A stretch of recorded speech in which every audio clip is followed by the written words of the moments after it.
India's claim that Sheikh Hasina is barred from political activity on its soil is false. New Delhi tells Parliament her presence is purely humanitarian and that Indian territory has not been used for any political activity against another country. The facts show the opposite. When Muhammad Yunus asked Narendra Modi in April 2025 to stop Hasina from addressing the Bangladeshi public, Modi's reported reply was that social media could not be controlled. That was a clear refusal. What followed went far beyond social media. Hasina has given formal interviews to major international outlets including Reuters, AFP and The Independent. Most occurred during the Yunus interim period, including the late 2025 cluster of written interviews. The pattern continued after the February 2026 election. In July 2026, she gave a major Reuters interview from India announcing plans to return with senior colleagues around December and surrender.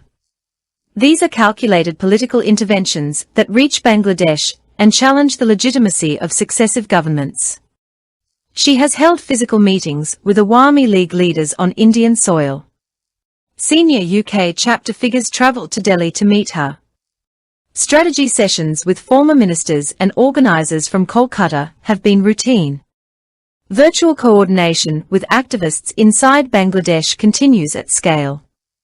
A banned political force is being kept organisationally alive from India under both the interim administration and the Tariq Rahman government. In January 2026, while the interim government was still in power, an audio message from Hasina was played at a public event at the Foreign Correspondents' Club in New Delhi. She called Yunus a murderous fascist, declared free elections impossible, and urged the government's removal.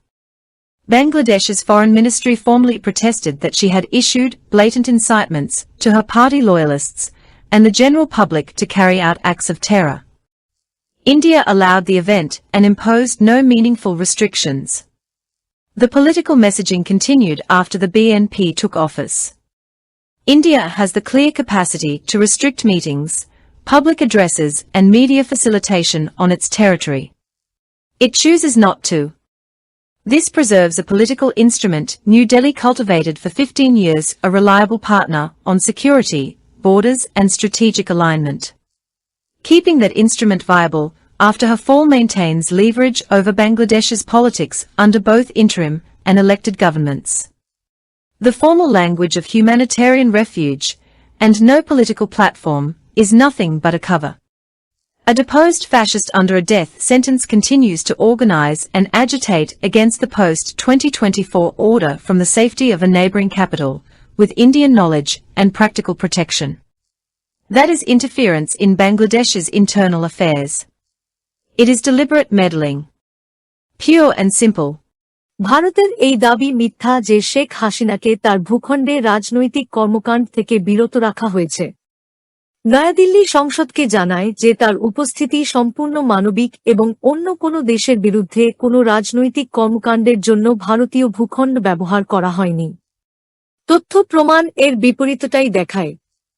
যখন 2025 সালের এপ্রিলে মুহাম্মদ ইউনুস নরেন্দ্র মোদীকে হাসিনাকে বাংলাদেশের জনগণের উদ্দেশ্যে ভাষণ দেওয়া থেকে বিরত রাখতে বলেন, তখন মোদীর কথিত উত্তর ছিল যে সামাজিক মাধ্যম নিয়ন্ত্রণ করা যায় না। এটি ছিল একটি স্পষ্ট প্রত্যাখ্যান। এরপর যা ঘটেছিল তা সামাজিক মাধ্যমের গণ্ডি ছাড়িয়ে অনেক দূর পর্যন্ত বিস্তৃত ছিল। হাসিনা রয়টার্স, এএফপি এবং দ্য ইন্ডিপেন্ডেন্ট সহ প্রধান আন্তর্জাতিক সংবাদ মাধ্যমগুলোকে আনুষ্ঠানিক সাক্ষাৎকার দিয়েছেন। এর বেশিরভাগই ঘটেছিল ইউনুসের অন্তর্বর্তীকালীন সময়ে, যার মধ্যে 2025 সালের শেষের দিকে দেওয়া লিখিত সাক্ষাৎকারের গুচ্ছটিও অন্তর্ভুক্ত। 2026 সালের ফেব্রুয়ারির নির্বাচনের পরেও এই ধারা অব্যাহত ছিল। 2026 সালের জুলাই মাসে তিনি ভারত থেকে রয়টার্সকে একটি গুরুত্বপূর্ণ সাক্ষাৎকার দেন, যেখানে তিনি ডিসেম্বরের দিকে জ্যেষ্ঠ সহকর্মীদের সঙ্গে ফিরে এসে আত্মসমর্পণ করার পরিকল্পনার কথা ঘোষণা করেন। এগুলো পরিকল্পিত রাজনৈতিক হস্তক্ষেপ যা বাংলাদেশ পর্যন্ত পৌঁছায় এবং একের পর এক সরকারের বৈধতাকে চ্যালেঞ্জ করে। তিনি ভারতীয় ভূখণ্ডে আওয়ামী লীগ নেতাদের সঙ্গে সশরীরে বৈঠকও করেছেন। যুক্তরাজ্যের শাখার ঊর্ধ্বতন কর্মকর্তারা তার সাথে দেখা করতে দিল্লিতে গিয়েছিলেন। কলকাতার প্রাক্তন মন্ত্রী ও সংগঠকদের সাথে কৌশলগত বৈঠকগুলো নিয়মিত হয়ে উঠেছে। বাংলাদেশের অভ্যন্তরের কর্মীদের সাথে ব্যাপক পরিসরে ভার্চুয়াল সমন্বয় অব্যাহত রয়েছে। অন্তর্বর্তী প্রশাসন এবং তারেক রহমান সরকার উভয়ের অধীনেই ভারত থেকে একটি নিষিদ্ধ রাজনৈতিক শক্তিকে সাংগঠনিকভাবে বাঁচিয়ে রাখা হচ্ছে।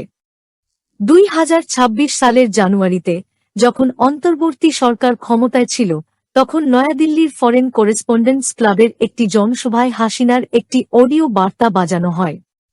তিনি ইউনূসকে একজন খুনি ফ্যাসিস্ট বলে আখ্যা দেন, অবাধ নির্বাচন অসম্ভব বলে ঘোষণা করেন এবং সরকারের অপসারণের আহ্বান জানান। বাংলাদেশের পররাষ্ট্র মন্ত্রণালয় আনুষ্ঠানিকভাবে প্রতিবাদ জানিয়েছিল যে তিনি তার দলের অনুগত এবং সাধারণ জনগণকে সন্ত্রাসী কর্মকাণ্ড চালানোর জন্য নির্লজ্জভাবে উস্কানি দিয়েছেন। ভারত এই অনুষ্ঠানের অনুমতি দেয় এবং কোনো উল্লেখযোগ্য বিধিনিষেধ আরোপ করেনি। বিএনপি ক্ষমতায় আসার পরেও এই রাজনৈতিক বার্তা দেওয়া অব্যাহত ছিল। ভারতের ভূখণ্ডে সভা, জনসভা এবং গণমাধ্যমের সহযোগিতা সীমিত করার সুস্পষ্ট ক্ষমতা রয়েছে, কিন্তু দেশটি তা না করার সিদ্ধান্ত নিয়েছে। এর মাধ্যমে নয়াদিল্লির 15 বছর ধরে লালিত একটি রাজনৈতিক হাতিয়ার টিকিয়ে রাখা হয়, নিরাপত্তা, সীমান্ত এবং কৌশলগত জোটের ক্ষেত্রে এক নির্ভরযোগ্য অংশীদার। তার পতনের পরেও সেই হাতিয়ারটিকে কার্যকর রাখার মাধ্যমে অন্তর্বর্তী ও নির্বাচিত উভয় সরকারের অধীনেই বাংলাদেশের রাজনীতির ওপর প্রভাব বজায় রাখা হয়। মানবিক আশ্রয় এবং কোনো রাজনৈতিক মঞ্চ নেই, এর আনুষ্ঠানিক ভাষা একটি আবরণ ছাড়া আর কিছুই নয়। মৃত্যুদণ্ডপ্রাপ্ত একজন ক্ষমতাচ্যুত ফ্যাসিস্ট, ভারতীয়দের গ্যাটসারে ও বাস্তব সুরক্ষায় প্রতিবেশী এক রাজধানীর নিরাপদ আশ্রয় থেকে 2024 পরবর্তী ব্যবস্থার বিরুদ্ধে সংগঠিত হওয়া এবং আন্দোলন চালিয়ে যাচ্ছে। এটি বাংলাদেশের অভ্যন্তরীণ বিষয়ে হস্তক্ষেপ। এটি ইচ্ছাকৃত নাক গলানো। ব্যাস এটুকুই।